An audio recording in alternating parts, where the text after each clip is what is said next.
Hey everyone, Eric Mashinsky, Saturday, June 4th. Just a brief video update along with what you'll get tomorrow, which is some charts that show what I'm talking about. We had a big bullish confirmation on Friday in the gold miners. I just sent out this week, which I've been a little quiet because of traveling and so forth, but really I sent out a note to my elite members that it was a great time this past week, and it now is even probably more so. An awesome opportunity to really load up on your favorite gold miners because we are sitting and hugging, and we have been hugging the 50-day moving average. And usually what I use for this is GDXJ. GDX can be okay as well. And you'll also see a good amount of the miners in general, mostly the producers. Some of the small ones tend to move on their own volition to a degree, but GDXJ is a good barometer for what the sector is doing. And so, what we did see and what I had mentioned was we've had a several week consolidation and pullback. The first one where I think people really were wondering, is it over? Is the rally done, or are we going to go through a very severe summer correction? I know it crossed my mind. And what I wanted to see next was evidence that the 50-day moving average would hold and reverse. We saw that on Friday in a big way when the jobs report came in very, very weak, and it became evident that the Fed is not going to raise rates in June. That's the catalyst, but the fact is we're in a secular bull market in gold, silver, and mining stocks, and we've really entered a new cyclical bull market in January. So I don't really focus on the reasons too much. Why is it going up today? Why is it going down today? It's going up from here. That's what I feel. So that's the important thing. What the details are and why people decide to buy at a particular day and it reinforces that action, I don't really care too much. But I was telling the elite members that it's a great time to load up, because what we could do is really just put a hard stop. You could actually go really heavy into the favorite ideas that you've got, into GDXJ, into McEwen Mining, GGN, these type of stocks, because if they were going to break down and we were not going to hold the 50-day, where we basically would get a sign that this is going to be a longer correction, could be more severe, maybe to the 200-day moving average, that would have been possible. It's still possible, but it actually became much less likely because of Friday. We saw recapturing of a bounce off the 50-day. It's not confirmed. We want to see a few more days of action, but I think what this is doing is it's the first day on Friday where Monday, the first day after the confirmation, where you are going to buy stocks on a pullback from their recent highs, and they're going to new highs. This is the time that you want to be buying. What's really critical, and I've talked to everyone about this before, we've got to have contrary action and a mindset that is very, very clear. There is no question in my mind that we're in a new bull cycle. You've got to be very, very long. The risk is being out of this market. That's the fact. If you are putzing around in dabbling and not quite sure in this sector, look, this is an opportunity to get wealthy. This is opportunity for the wealthy to add to your wealth. This is not a time to be wishy-washy or double-minded unless we get the evidence in the market. If the charts start to break down, then so be it. We need to get defensive again. That could happen. But until then, right now is a great time on Monday to load up on the ones that you missed, that you were starting to think, wow, these things are just getting away from me.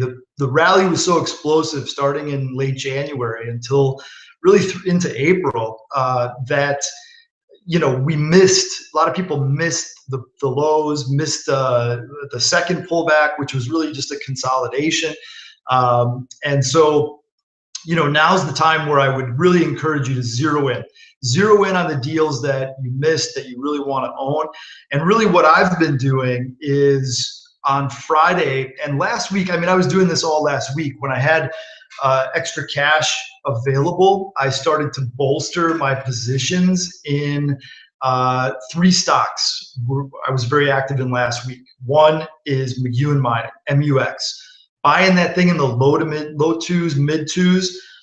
This stock is going to go back to its old highs. I think that the real reasonable target, I talked about this in the GDXJ blog report that I did a couple of months ago.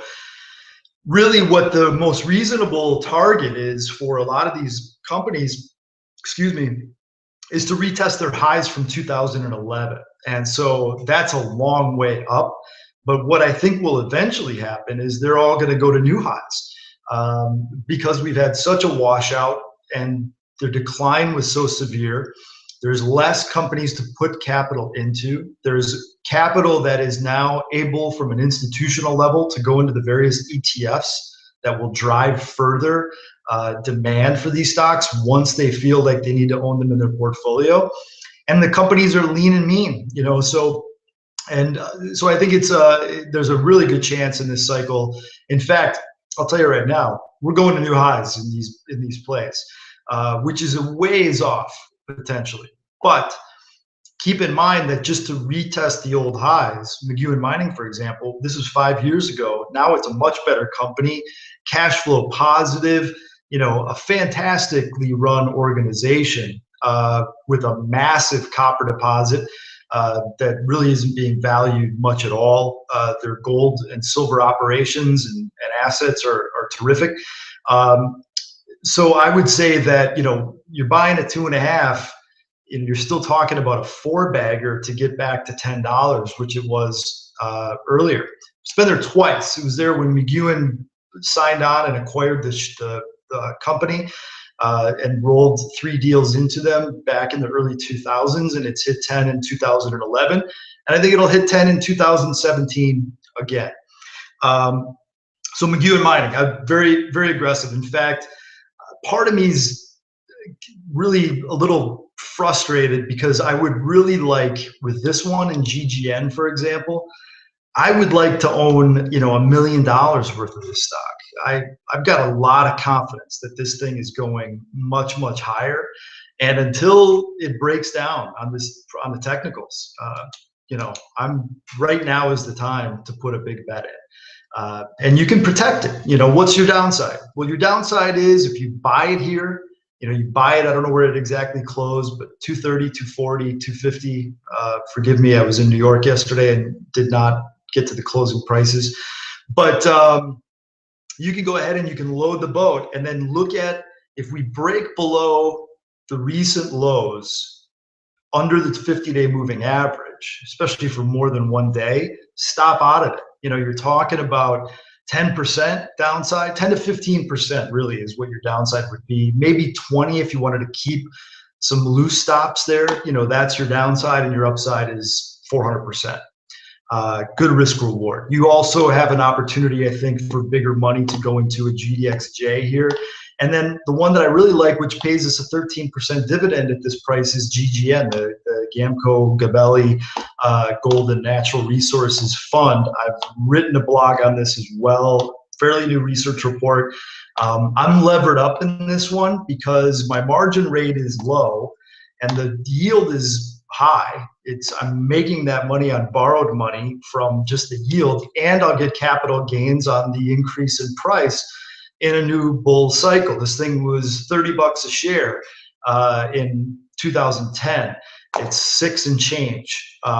So there's a lot of money to be made in that one. You can also accrue quite a bit of income. My fear is that this might be the last time I'm pounding the table to buy these. The only time I see it in the future, because if they go to new highs now, the only time I see it in the future is somewhere quarter, third, midway of the cycle. We're gonna have a really scary shakeout. Something will happen where the stuff will just get smoked for 30, 40, 50% short-term declines, really shake the trees hard. And that will be one, or that'll happen maybe a couple times in the bull cycle where you can really add to your positions and feel good about it.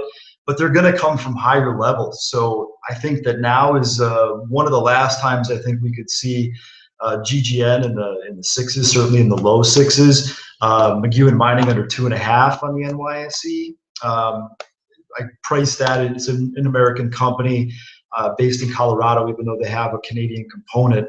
I always talk in the country that the company is trading. A lot of them have Canadian symbols as well.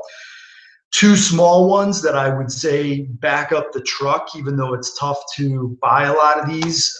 There is some liquidity in Patriot Gold right now. PGOL. There will be a Canadian listing within a month or two, maybe even in June. So our Canadian fellows can participate here as well.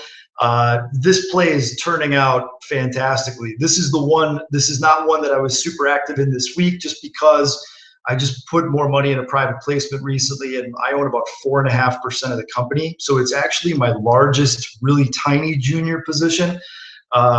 So I've got enough of it, but and I've got a lot of warrants and things as well from the private placements. But anything under like 11, 12 cents on this thing is great. And there has been some selling. You know, this is a very tightly held deal, low float.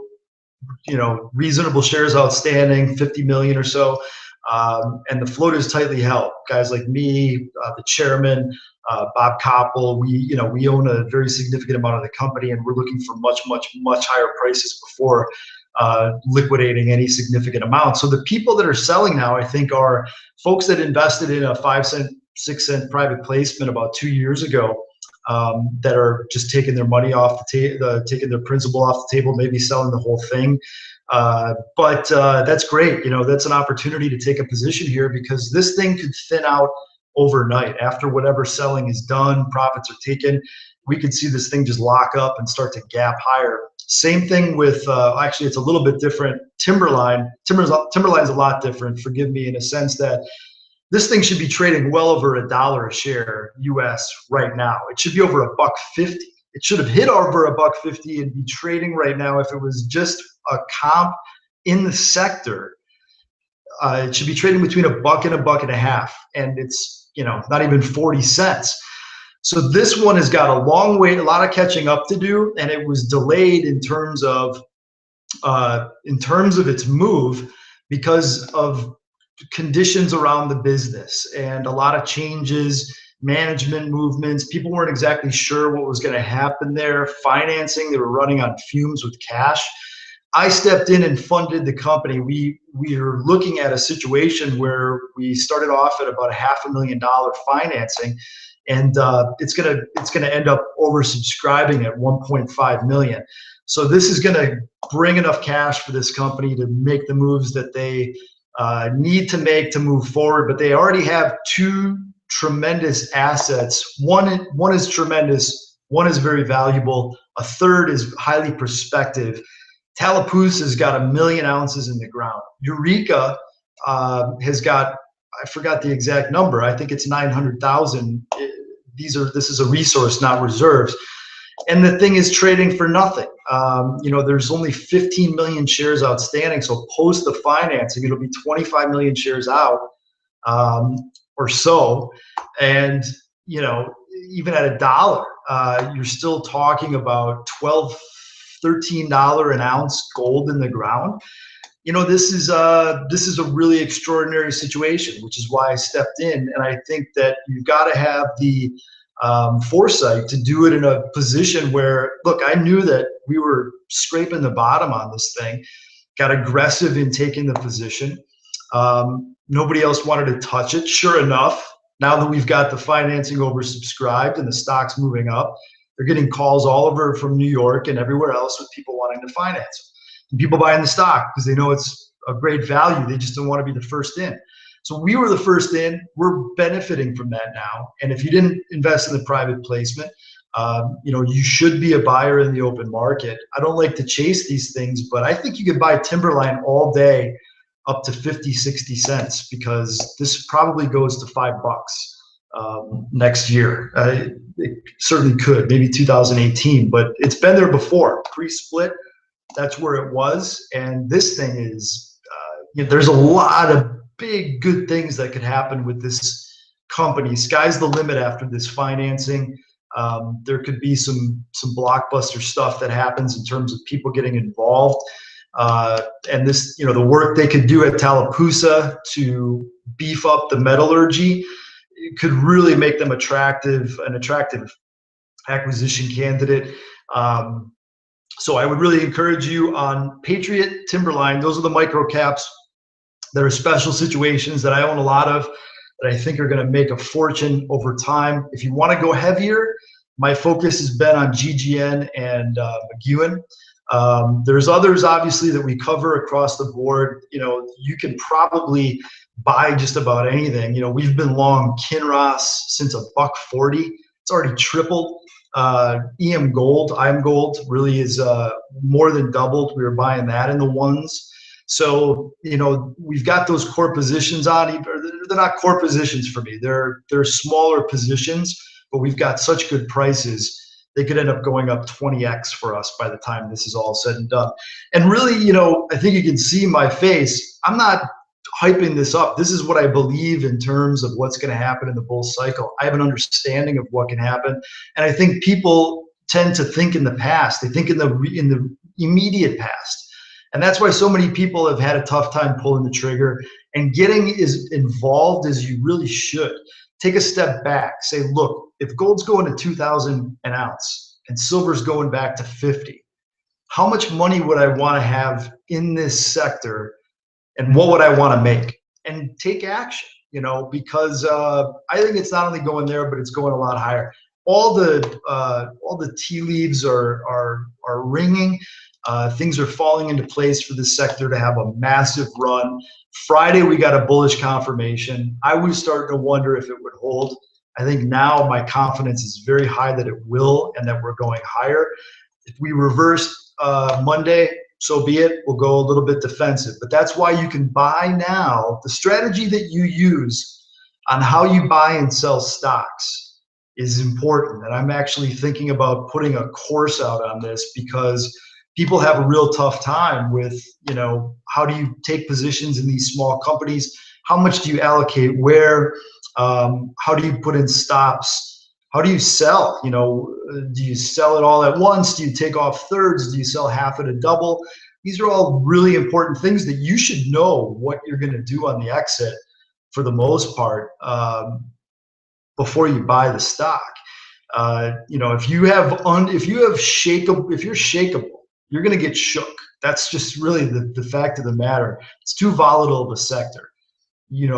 Let's say, for example, if McEwen was gonna go, if say its destiny was to go to $20 a share, there's gonna be multiple opportunities where it is gonna try to buck you off, and it will be successful for a lot of people. So if you want the 10 baggers and the 20 baggers in this sector, we have to earn it. We have to earn those times where it's really scary and holding through them and even buying more perhaps.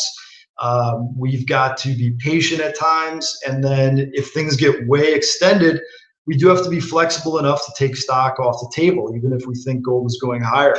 People know me in my community and my friends and everything. I'm the gold guy, and I had 2 friends recently call me a gold bug.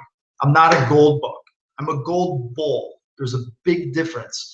I'm not a perma bull on gold. There will come a day when I will tell everyone I am fully out of my gold and silver. Maybe not the physical. I'll probably always hold some physical.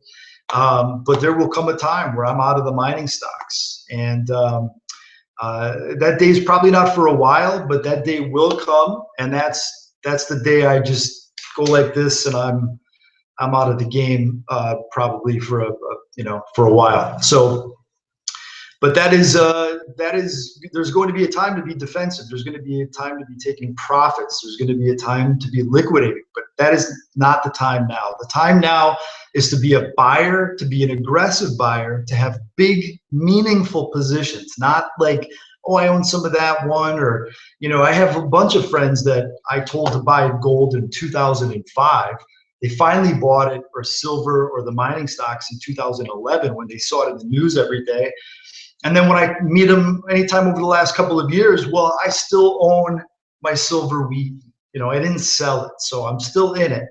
like, what are you talking about? You know, the stocks are at the lowest point they've been in 90 years, and you're not putting new money into it to pay yourself for the time and agony that you've suffered these 5 years in terms of a bear market. You're not in the game. You're hanging on and rationalizing by a thread because you own one or two mining stocks, or you have, you know, $5,000 in a junior and you think you're participating. This is not playtime for me, and it's not playtime for a lot of people that I work with in this sector. We're in this deal, and I'm zeroed in on it because this is where there's going to be a lot of money to be made going forward. And if you know what you're doing and how to play it and how to find value, which is what I do, that's my job for you. You let me vet the deals. But if I vet the deals and you're capable, do your own homework as well. You've got to feel confident like I feel confident and why I feel confident. If you don't quite understand how this all works, then, you know, I don't blame you for not going all in, because if you lose money or you make the wrong decisions, you're going to blame someone. There's nobody's responsibility but your own in terms of what you do with your money, the bets you make.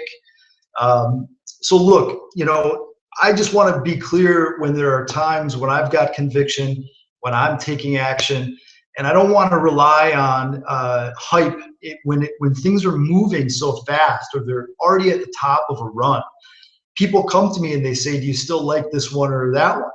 I'm telling you now, you know, now is a really good time to be adding to positions, to initiate positions, because we're on a pullback. We're testing the 50-day moving average. There's been a pretty long consolidation from the highs. You're getting a discount from the highs, and this is probably the best you're going to be able to do. You know, if you're waiting for these stocks to go back to their old lows, the train has already left the station, and it's about 4 or 5 stops away, and you're waiting for it to come back, and it's going across the country. So really, you know, very encouraged by the action on Friday. Feel very confident that we're going higher. Wish I had a couple million sitting around in cash, because I would put it all to work in the gold miners. I'll tell you that much. I would not. I'm not messing around. I'm trying to, with liquid capital that comes in when there's opportunities like this, I feel confident risking a lot of money, because if the charts break down again, I'll stop out. You know, my downside, I'll gladly take 15, 20% risk right now for 2, 3, 4, 5, 6, 800% upside, which is where I think we have to go, you know, in the gold miners, because history's told us this is what these things can do. They boogie hard, they boogie fast. They also go down hard, they go down fast. But we just came out of that cycle. So new cycle, new ball game. Thank you for listening today.